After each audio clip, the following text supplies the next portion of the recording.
This clip is brought to you by SaveWithConrad.com. Was ever on the agenda.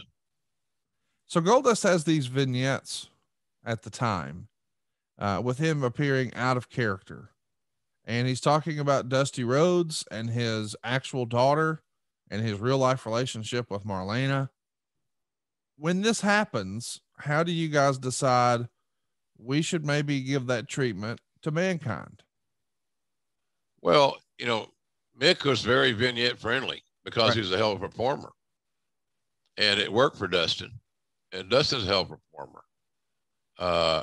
It lets you peek a little bit behind the curtain of these individuals. You know, I'm sure that, you know, we tried to explain that, you know, Goldust didn't go to Publix in costume. Right. You know, they'd probably let him go through the 10 items or less aisle with 30 items just to get rid of his ass. So, but it was just it seemed to be the best way to go. There was a growing interest in, tell me more about Mankind. Right. Tell me more about who this person is. What's the best way to do that? Well-produced vignettes. You know, I look at that interview that Mick and I did as somewhat of that. You know, it's just people want to know more about Mrs. Foley's baby boy. That's right. And all of a sudden now they make an emotional investment in this character that they understand much better. And in today's marketplace, especially today, you can't just throw a guy out there without treatment. He's got to have a solid foundation. And a part of the creation of a solid foundation is to provide more information about who this dude is, or how this woman is, whatever it may be. So that's always been the bitch in wrestling for the last several years, when the information flow has become more prevalent, is, you know, I want to know more about this person. Right. Why aren't they doing vignettes? And the fans are aware that doing vignettes well helps the talent. Right. And that's really what we're there for, right? I mean, we're there to help the talent get over. Yeah. And vignettes is just one avenue of how to achieve that. So, and Mick was so smart. Look, he's writing a book, and you can tell he's very intelligent. He's got a great sense of the business. He understands his character. He understands his audience. And so it just made sense at that point in time. Now, I'm not going to tell you that when we sat down in that little dark studio there in 120 Hamilton in Stanford, that we knew greatness was upon us. We're just trying to get Mick on TV. Right. And explain who the hell he is a little bit better. But nobody knew that particular piece of business was going to be as everlasting as it is. You know, when I made that call in '98, I didn't realize people to this very day are still quoting what I said. Right. You don't think that when you're doing it. Right. You know, but anyway, that's kind of what we did there with that. I just wanted to make sure that Mick had a chance to audibly explain who he was. And hopefully through that explanation, the audience would care more about him. And it obviously worked. Was there, you know, a driving force behind these vignettes? Do you remember a certain producer or a member of creative really pushing for it and, you know, arguing it should have TV time? That's my phone, Conrad. They're calling to get your feedback on the show. Yeah. I'm a little bit busy right now, pal. Or perhaps you have a need for an extended car warranty, and they're calling from the dealership. Yeah. The sneaky bastards. I like the ones that come in on your phone that says possible solicitor or possible whatever. Yeah. Potential spam. For all the folks out there that have my phone number, if you're not in my phone and you call me, I'm not going to answer. Do you answer your phone if you don't know who it is? I do. I guess you have to because of the mortgage business. I'm a salesperson. Yeah, I have to. Oh, you are a salesperson. So I don't know where we were, but nonetheless, I don't know if anybody specifically spearheaded it.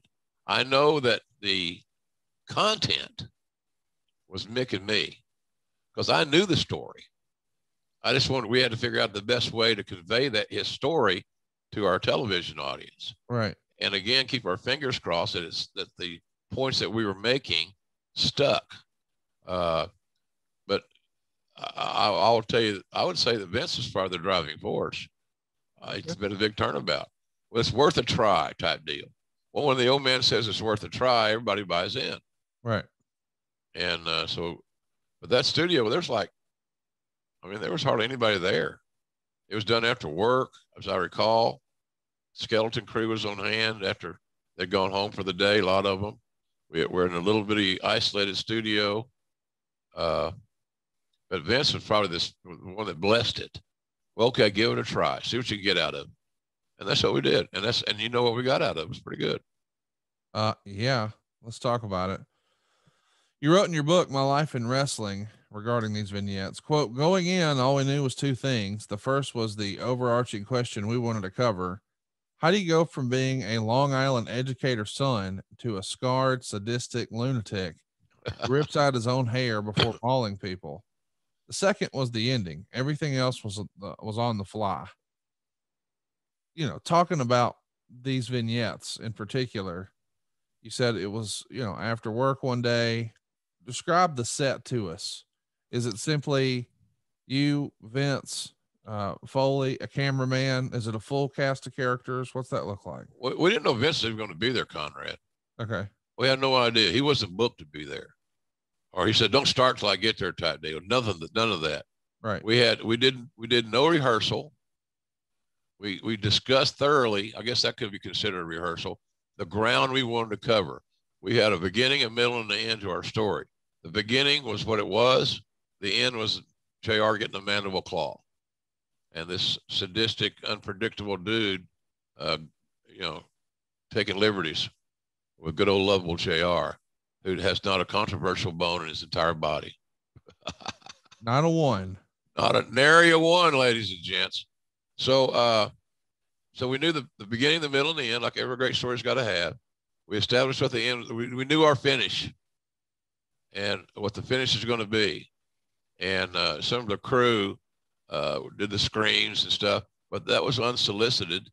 They just did it because it fit and it made sense. And I'm not so sure that some of them were totally smart, but that's where the famous line that came from Vince, where we got to a certain stopping point in our beginning, middle, and end, and we hear this voice that's unmistakably Vince saying, "This is good shit."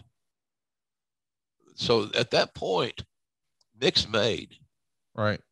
He's just sold the old man. He's I don't know what his thoughts would be if you asked him today, but at that point in time, Conrad, he had turned the corner because he got the blessing of the most powerful man in all of pro wrestling. And so Vince being there was a surprise, pleasant surprise. And then when we were done, he was ecstatic. He saw then what I felt because he wasn't familiar with Mick to any degree. Vince doesn't watch other wrestling shows. You've heard that from a lot of guys. I'm sure Arn, Bruce, all those guys. They'll tell you the same story. He's not going to go home and watch more wrestling like I did this morning at 3:00. So that was a big deal. That was a real big deal. But the crew we had I don't know if we were sitting on a couch. Seems like we were sitting on a small, like a little love seat type deal. But I can't recall 100%, but something like that. We needed to be able to facilitate him attacking me at the end, and doing that off one set of furniture probably was most logical. It's just a little studio, nothing. It purposely was darkened.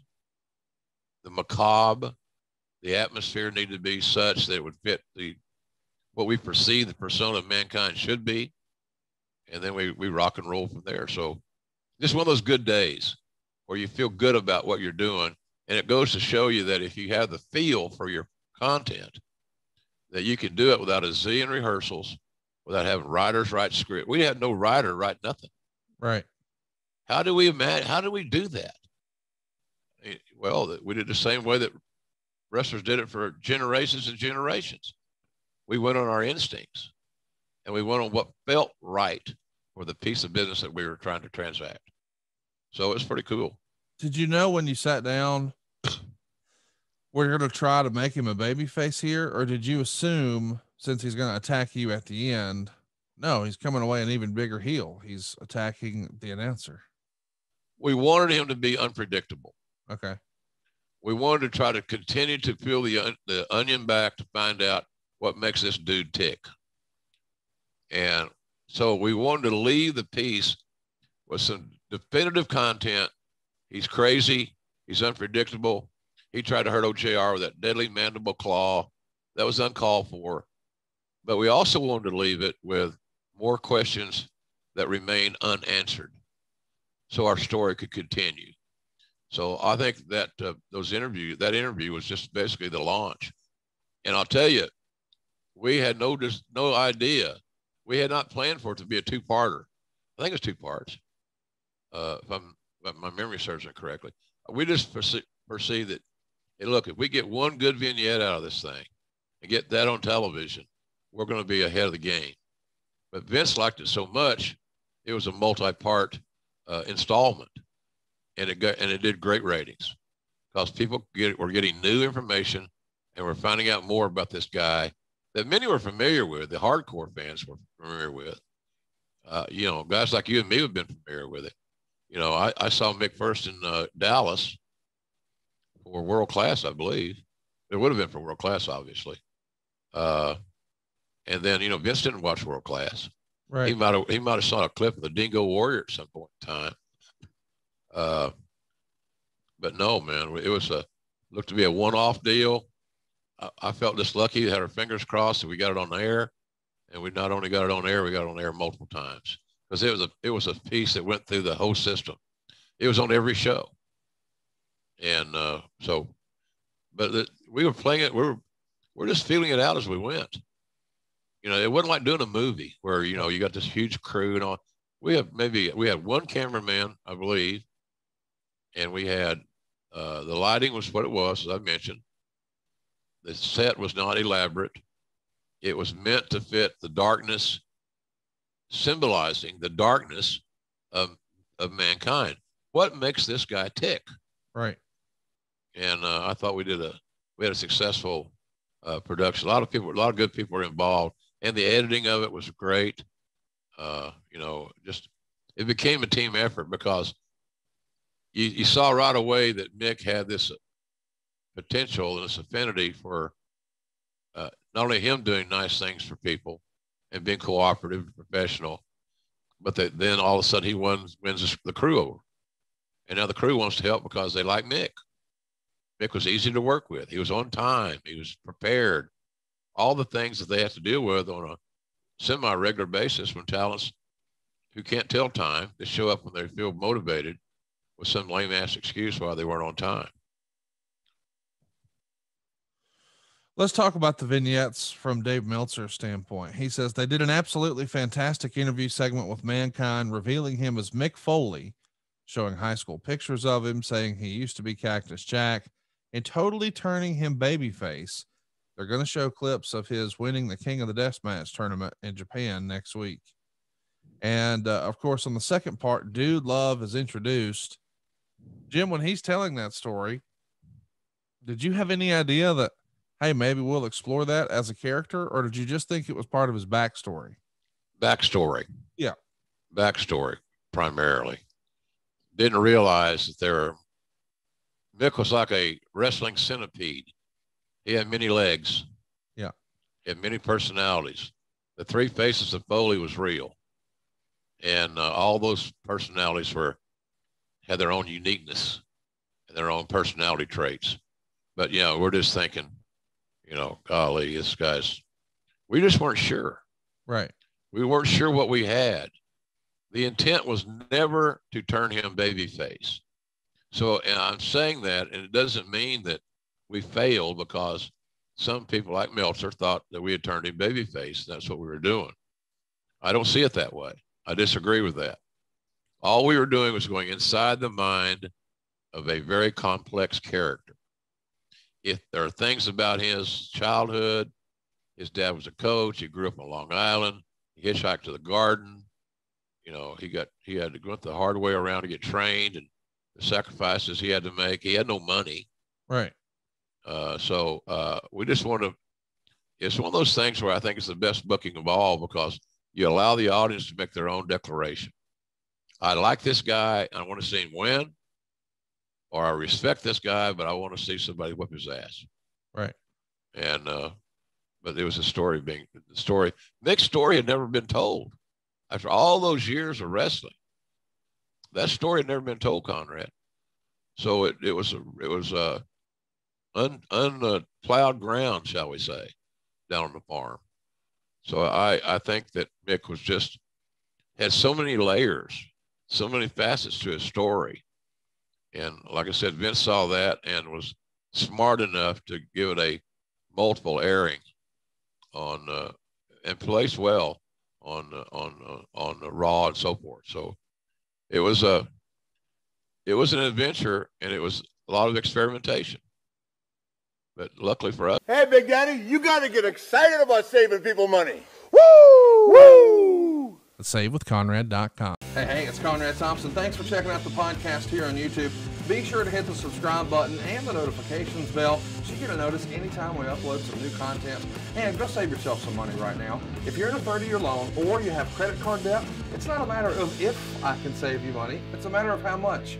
Find out right now for free at SaveWithConrad.com.